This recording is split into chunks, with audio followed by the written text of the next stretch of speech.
ونشهد أن لا إله إلا الله وحده لا شريك له ونشهد أن سيدنا ومولانا محمدا عبده ورسوله الذي أرسله بالحق بشيرا ونذيرا وداعيا إلى الله بإذنه وسراجا وقمرا منيرا فقد قال الله تعالى في كلامه المجيد والفرقانه الحميد যারা বসে আছি সকলে আমার সঙ্গে তেলাওয়াত করুন আউযু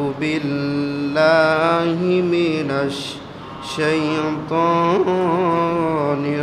রাজীম বিসমিল্লাহির রাহমানির রহিম ওয়াল আসরি ইন্নাল ইনসানা লাফি খুসর إلا الذين آمنوا وعملوا الصالحات وتواصوا بالحق وتواصوا بالصبر صدق الله المولانا العظيم وقال الله تعالى في كلامه المجيد إن الله وملائكته يصلون على النبي يا أيها الذين آمنوا صلوا عليه وسلموا تسليما সম্মানিত মুআজ্জাজ মুকাররম সম্মানিত মুসল্লিবৃন্দ আলোচনার শুরুতেই মহান রব্বুল আলামিনের দরবারে অবনত মস্তকে প্রশান্ত চিত্রে কালিমাতুর শুকর আদায়ের লক্ষ্যে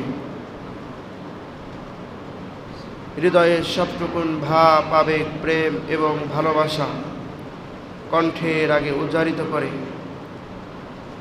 উচ্চস্বরে সেই মহান রব্বুল আলামিনের দরবারে শুকরিয়া আদায় করছি যে মহান রব্বুল আলামিন আমাদের সকলকে অত্যন্ত ভালোবেসে মায়া করে মহাব্বত করে মুয়াজ্জিনের ডাকে সাড়া দিয়ে আল্লাহর ঘর মসজিদে এসে বসে কিছু কথা বলার এবং কিছু কথা শোনার তৌফিক দান করেছেন সেই মহান রব্বুল আলামিনের দরবারে সকলে মিলে একবার বলছি আলহামদুলিল্লাহ।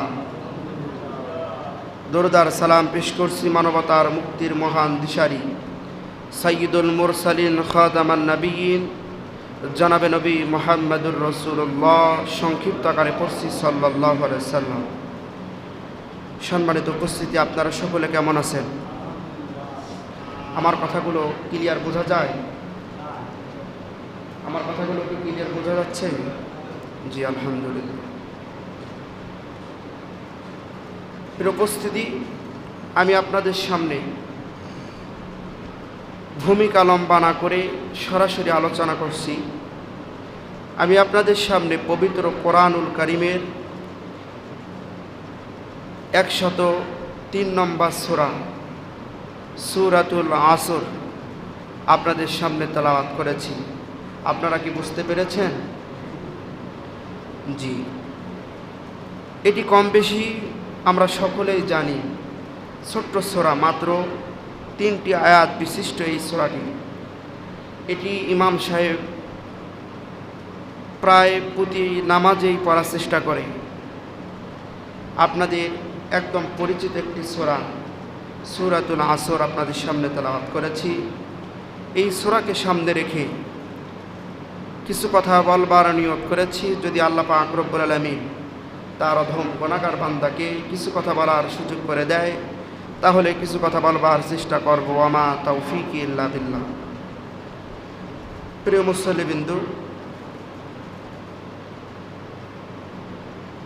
আমি যে সূরাটি তেলাওয়াত করেছি কোরআনুল কারীমের 103 নম্বর সূরা। এই সূরাটির নাম সূরাতুল আসর। আসর শব্দটি আরবি, এর বাংলা অর্থ হল সময়। এটি কোরআনুল কারীমের সূরাগুলোর ধারাবাহিকতা 103 নম্বর সূরা। এই সূরাটিতে মোট আয়াত সংখ্যা রয়েছে 3টি। বলেন তো কয়টি? আয়াত সংখ্যা কয়টি বলতে হবে কথা। কয়টি আয়াত? 3টি আয়াত। এই সূরাটিতে একটি রুকু রয়েছে। এই সূরাটিতে 14টি শব্দ রয়েছে। এই সূরাটিতে অক্ষর রয়েছে 68টি। এটি নাজিল হয় রাসূলুল্লাহ সাল্লাল্লাহু আলাইহি সাল্লাম যখন মক্কায় অবস্থান করেছিলেন, তখন আল্লাহ পাক রব্বুল আলামিন এই সূরাটি নাজিল করেন। আর এই সূরাটির নামকরণ করা হয় এই সূরার প্রথম আয়াত থেকে, ওয়াল আসরুন শব্দ থেকে এই সূরাটির নামকরণ করা হয়েছে। এবার আসুন, আমি আপনাদের সামনে কেন এই সূরাটিকে বেছে নিলাম, আমার আলোচনার মূল বিষয় কি হবে। আমার আলোচনার আজকের মূল বিষয় হলো সময়। আলোচনার মূল বিষয় কি বলেন তো? কথা বলতে হবে, আর একটু আওয়াজ করে বলেন। বিষয় কি? সময়। কেন আমরা এই সময় নিয়ে আলোচনা করব? লক্ষ্য করে দেখেন, এই কারণেই আমি এই সূরাটি বেছে নিলাম, কারণ প্রত্যেকটা মানুষের জীবনে এই সময়ের গুরুত্ব অত্যন্ত গুরুত্বপূর্ণ, ঠিক না? মানুষ জন্মের পরে যখন জন্মগ্রহণ করেছে, জন্মগ্রহণ করার পরেই একটি জিনিসের সঙ্গে তাল মিলিয়ে তার জীবনটা পরিচালনা করছে, তার নাম হলো এই সময়। তার নাম কি বলেন তো? এই সময়। সময় আছে বলে আমরা বেঁচে আছি। যদি এই সময়টা না থাকতো তাহলে পরে আমরা বেঁচে থাকতাম। তার মানে বোঝা যায় এই সময় আছে বলেই আমরা মানুষ বেঁচে আছি। আর আমাদের জীবনের শুরু থেকে প্রত্যেকটা মুহূর্ত লড়াই হয় এই সময়ের সঙ্গে। আমরা লড়াই করি এই সময়ের সঙ্গে। কিন্তু আল্লাহ পাক রব্বুল আলামিন এই সূরাটিতে শুরুতেই বলেন ওয়াল আসরি, সময়ের কসম। কিসের কসম বলেছেন বলেন তো? আচ্ছা বলেন তো, এই সময়ের কসম বলেছেন দুনিয়ার কোনো মানুষ বলেছেন? কথা কয় না, কথা বলেন। দুনিয়ার কোনো মানুষ বলেছেন? আল্লাহ প্রথম আয়াতের মধ্যে বললেন ওয়াল আসরি, সময়ের কসম। কসম কাটলেন কে বলেন তো? কসম যে কাটলেন, কে কাটলেন? আল্লাহ। কিভাবে তিনি কসম কাটলেন? আরবি গ্রামারের ভাষায় আসর শব্দের শুরুতেই ওয়াও এবং লাম যুক্ত রয়েছে। আরবি গ্রামারের ভাষায় এটিকে বলা হয় ওয়াউল কাসনিয়া। তার মানে যেখানেই সময়ের আগেই, কথার আগেই ওয়াও এবং লাম, ওয়ায়ের উপরে জবর, লামের উপরে সাকিন রয়েছে, আল্লাহ সেখানেই কসম করে বলছেন ওয়াল আসরি, সময়ের কসম। এরপরে আল্লাহ পাক রব্বুল আলামিন কোরআনুল কারীমের বিভিন্ন জায়গায় কসম করে অনেক কথা বলেছেন। তার মধ্যে অন্যতম একটি কথা বলেছেন ওয়াল আসরি, সময়ের কসম। আল্লাহ পাক রব্বুল আলামিন কেন তিনি সময়ের কসম কাটলেন? এই কারণেই আল্লাহ পাক রব্বুল আলামিন সময়ের কসম কেটেছেন, কারণ বান্দার জীবনের প্রতিটা মুহূর্তই এই সময়ের সঙ্গে সামঞ্জস্য রয়েছে। বান্দার জীবন সময়ের সঙ্গে সামঞ্জস্য থাকার কারণে আল্লাহ পাক রব্বুল আলামিন সময়ের কসম করে মানুষগুলোকে বোঝাতে চাইলেন, মানুষ তোমাদের জীবনের সময়ের সঙ্গে তোমাদের একটা মিল রয়েছে, যার কারণে আমি এই সময়ের কসম কাটলাম, যাতে পরে এই সময়ের গুরুত্ব তোমরা দিতে পারো, যাতে পরে বান্দা সময়ের গুরুত্ব দেয়, সময়টাকে যেন বোঝে। যার কারণে আল্লাহ পাক রব্বুল আলামিন কসম কাটলেন। বলেন তো, দুনিয়ার বড় বড় মাপের লোকেরা কসম কাটে কি কাটে না? কথা বলেন। একটু মুখ খোলেন, কসম করে কি করে না? ধরে নেন আপনার এলাকার মেম্বার সাহেব বলল, মেম্বার সাহেবের চলাচল করতে কোনো এক মানুষের সঙ্গে বলল, যা আমি কসম করলাম যে বাবা, যে তোর অবস্থা খারাপ রয়েছে। যদি এই কথা বলেন তো ওই লোকের অবস্থা সাধারণ অবস্থা থাকে না অবস্থাকে একটু কঠিন হয়ে যায়? তিনি ভাবে মেম্বার সাহেব আমাকে বলল, আল্লাহর কসম করলেন, তার মানে এই কথাটি মেম্বার সাহেব বলেছে, নিশ্চয়ই তিনি এই কথাটির বাস্তবায়ন করবেন। মনে হয় কি না? যদি এমপি সাহেব বলে, আমি কসম করে বললাম আপনাদের এই গোলপুর মসজিদকে আমি 2 তলা ভবনে পরিণত করব, বিশ্বাস মনের ভিতরে আসে কি আসে না? যদি তিনি বলেন এই মসজিদ নিয়ে যারা কূটনীতি করে তাদের বিরুদ্ধে আমি ব্যবস্থা গ্রহণ করব, যারা পরে এই মসজিদ নিয়ে কূটনীতি করে তাদের মনের ভিতরে একটা ভূমিকম্প তৈরি হবে কি হবে না? হবে কি না? একটা মানুষ যদি সমাজের মধ্যে চুরি করে, এলাকার মেম্বার সাহেব যদি বলে যে এলাকায় চুরি করেছে, যিনি চুরি করেছেন তার যেভাবে চুরি করেছেন সাক্ষী প্রমাণ সহ তার বিরুদ্ধে আমার কাছে নালিশ করা হয়েছে এবং যথাসাধ্য সাক্ষী রয়েছে, এই কথা যদি মেম্বার সাহেব এই মসজিদের মেম্বারে উঠে বলে, তাহলে যিনি চুরি করেছেন তার মনের ভিতরে একটা কম্পন সৃষ্টি হবে কি হবে না? তার মানে এখান থেকে আমি আপনাদেরকে বোঝাতে চাচ্ছি, এলাকার মেম্বার সাহেব যদি আল্লাহর কসম করে যদি কোনো কথা বলে, ওই কথাটা আমরা মনে প্রাণে বিশ্বাস করে নেই, অপরাধীর মনের ভিতরে কম্পন সৃষ্টি হয়। এমপি সাহেব যদি আশ্বাস দিয়ে যায় মসজিদের উন্নয়ন করবে, এলাকার লোকেরা সমাজের লোকেরা মনের ভিতরে একটা তৃপ্তি পায়, সমাজের লোকেরা মনে মনে একটা আনন্দিত হয়ে যায় যে এমপি সাহেব আমাদের মসজিদের জন্য কিছু না কিছু করবে, তিনি ওয়াদা করে গেলেন। মেম্বারের কথা যদি আপনি বুঝতে পারেন, এমপির কথাটা যদি আপনি বুঝতে পারেন, ইমাম সাহেব বলছে, ইমাম সাহেবের কথাটা যদি বুঝতে পারেন, আমার কথা বলতে আমি কথাগুলো বলছি, আমার কথা যদি বুঝতে পারেন, প্রাণের ভাইয়েরা, আল্লাহ পাক রব্বুল আলামিন যে একটি কসম করে বললেন, ওই আল্লাহ পাক রব্বুল আলামিনের কথার গুরুত্ব দেওয়ার দরকার আছে না নাই? আল্লাহর কথার গুরুত্ব দেওয়ার দরকার আছে না নাই? অবশ্যই।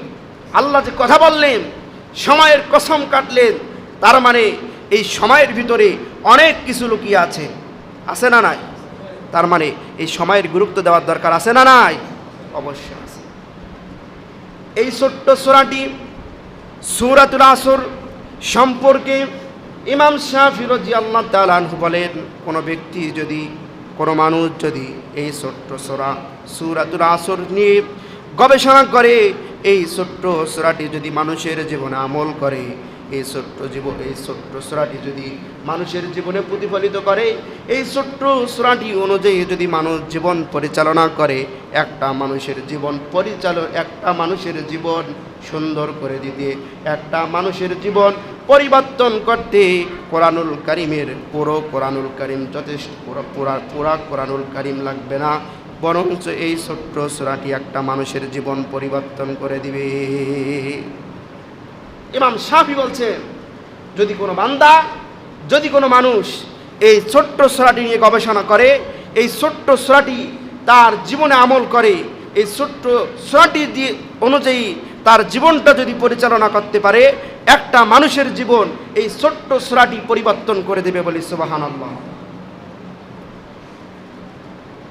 লক্ষ্য করে দেখেন, আল্লাহ পাক রব্বুল আলামিন বলছেন, ওয়াল আসরি, সময়ের কসম, যুগের কসম, কালের কসম।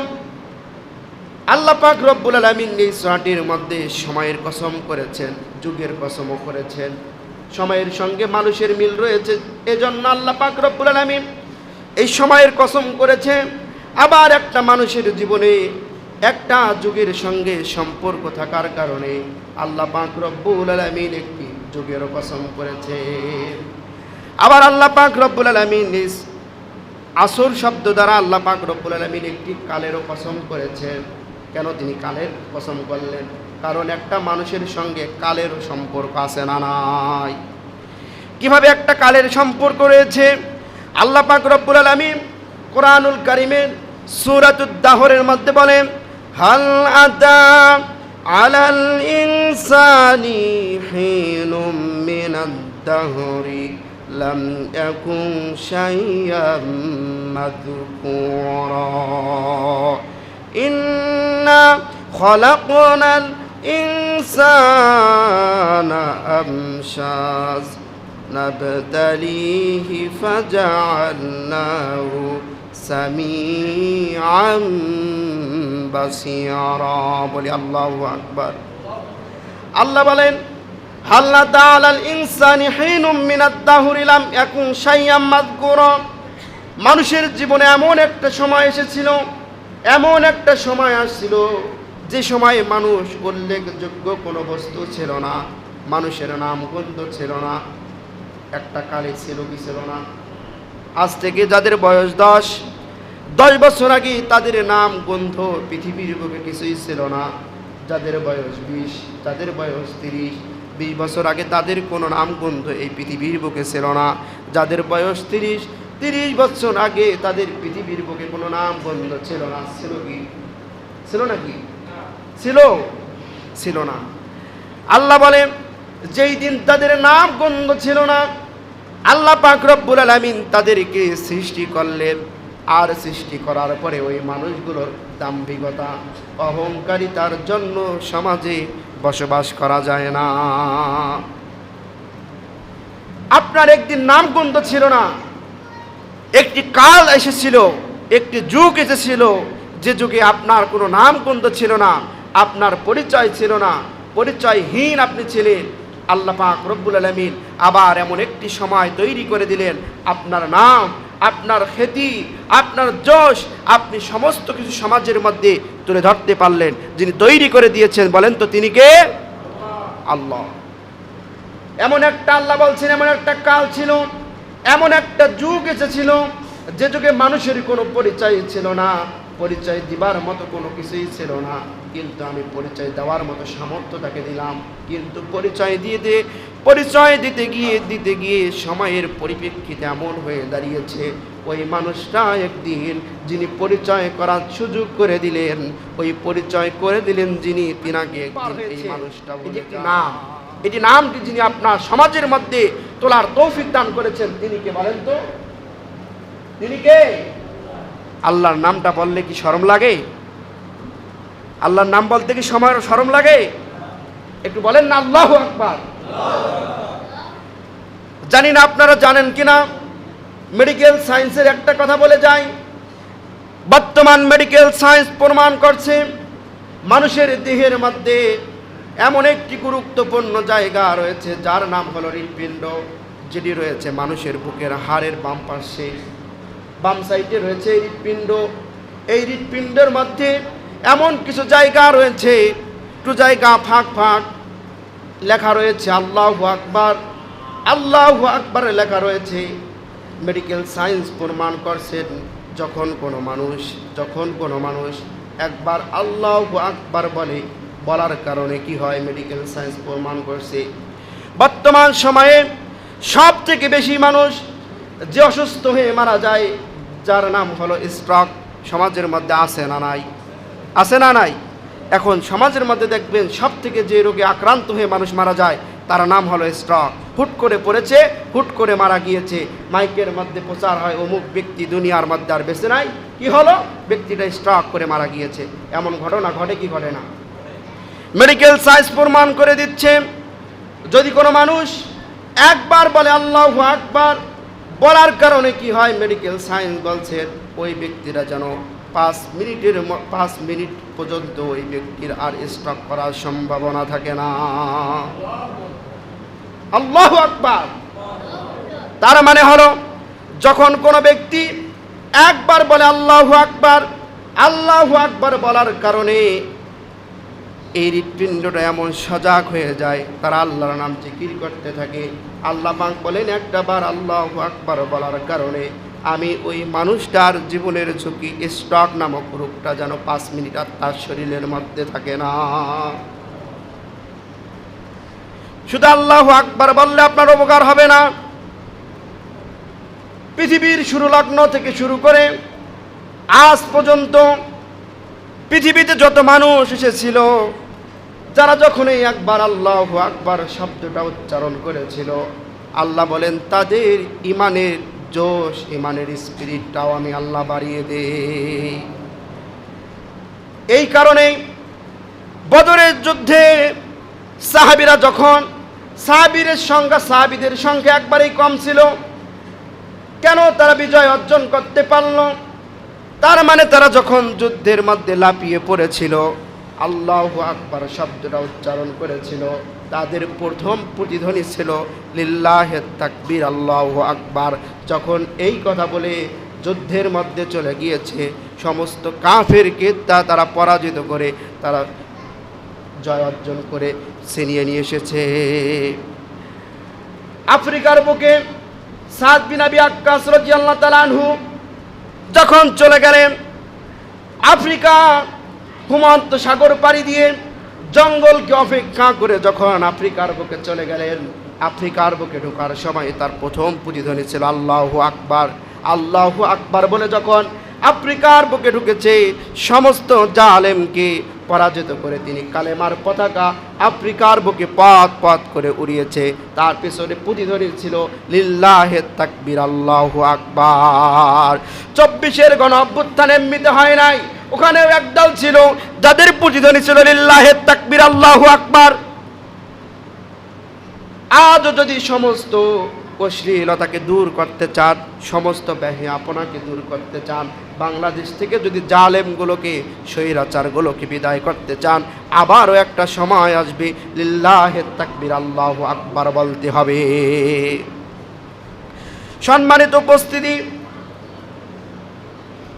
আল্লাহ পাক রব্বুল আলামিন বলেন একটা মানুষের কালের সম্পর্ক রয়েছে। সম্পর্ক থাকার কারণে আল্লাহ পাক বললেন মানুষের জীবনে এমন একটা সময় এসেছিল যখন মানুষ তার পরিচয় দিতে পারত না। সমাজের মধ্যে মিম্বার পরিচয় দিচ্ছে, পরিচয় করার জায়গা আল্লাহ পাক রব্বুল আলামিন তৈরি করে দিয়েছেন। আজকে আমি আপনাদের মিম্বারে বসে কথা বলছি, আমাকে আপনারা ইমাম সাহেব বলবেন, কিংবা আমাকে খতিব বলবেন, কিংবা আমাকে হুজুর বলবেন। এই নামটা যিনি আমাকে তৈরি করে দেওয়ার সুযোগ করে দিয়েছেন তিনি হলেন আল্লাহ।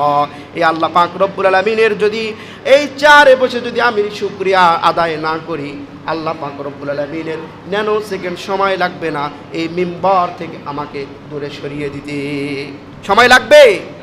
সময় লাগবে না।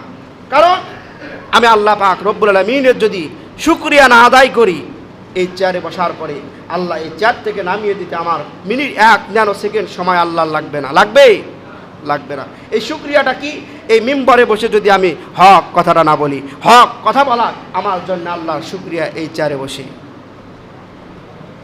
এই চেয়ারে তো অনেকেই বসেছিল, কত মানুষ বসেছিল, অনেক গ্যারান্টি দিয়েছিল চেয়ারে বসলাম আর আমি নামবো না, আমাকে কেউ নামাতে পারবে না। যিনি এই কথা বলেছিল তিনাকেও যিনি নামিয়ে দিয়েছেন তিনি কে? এই ফেরাউন এই চেয়ারে ছিল কি ছিল না? ফেরাউনকে যিনি নামিয়ে দিয়েছেন তিনি কে? নমরুদ ছিল কি ছিল না? নমরুদকে যিনি নামিয়ে দিয়েছেন তিনি কে? ফেরাউন এরকম করেছিল, নমরুদ করেছিল, আবু জাহেলও করেছিল। আবু জাহেলকেও যিনি এই চেয়ার থেকে নামিয়ে দিয়েছেন তিনি কে? কথা কন, তিনি কে? আল্লাহ পাক রব্বুল আলামিন যারা এই চেয়ার পেয়ে যারা গাদ্দারি করেছে তাদেরকে এই চেয়ার থেকে আল্লাহ পাক রব্বুল আলামিন নামিয়ে দিয়েছেন। আমরা লক্ষ্য করে দেখতে পারছি গোটা জাতিকে নির্বাচনের আগে বিভিন্নভাবে বোঝালো, তারাও ক্যাম্পেইন করলো। এই মানুষগুলোকে যাদের ত্যাগের বিনিময়ে, যাদের জীবনের বিনিময়ে আজকে তারা চেয়ার পাইল, আজকে যারা প্রধানমন্ত্রী হতে পারলো, আজকে যারা সংসদ সদস্য হতে পারলো, যারা ক্যাম্পেইন করেছিল, যাদের রক্তের বিনিময়ে তারা এই জায়গাতে বসতে পারলো। জুলাই আন্দোলনে যারা যুদ্ধ করেছে, জুলাই আন্দোলনে যারা জীবন দিয়েছে, ওই তাদের রক্তের বিনিময়ে আজকে তারা বসতে পেরেছে কি পারে নাই? ক্ষমতায় বসতে পারছে কি পারে নাই? প্রধানমন্ত্রী হইতে পারছে কি পারে নাই? জুলাই যোদ্ধাদের জন্য একটা ক্যাম্পেইন ছিল। কি ক্যাম্পেইন? ক্যাম্পেন ছিল, যদি ভোটে যদি তারা কি করে সিল মারে, ভোটকে যদি তারা বিজয় করে, তার মানে ভোটকে বিজয় করার মানে রাষ্ট্র সংস্কার হবে, সংশোধন হবে, এরপরে জুলাই সনদ বাস্তবায়ন হবে। আজকে আমরা লক্ষ্য করে দেখতে পারছি যাদের রক্তের ত্যাগের বিনিময়ে যারা আজকে এই চেয়ারটা পেল, এই চেয়ার পাওয়ার পরে আমরা দেখতে পারছি নানান তাল বাহনা করা হচ্ছে। শুনেন, তাল বাহানা করবেন না, কারণ ফিরাউন নমরুদকে নামাতে আল্লাহ সময় লাগে নাই, আপনাকে এই চেয়ার থেকে নামাতে আল্লাহ পাক রব্বুল আলামিনের ন্যানো সেকেন্ডও সময় লাগবে না। লাগবে? সম্মানিত উপস্থিতি, এই কারণে আজকে আমি সূরাতুল আসর বেছে নিয়েছি, কারণ হলো এই সময়ের সঙ্গে মানুষের সম্পর্ক আছে বলে আল্লাহ সময়ের কসম করেছে।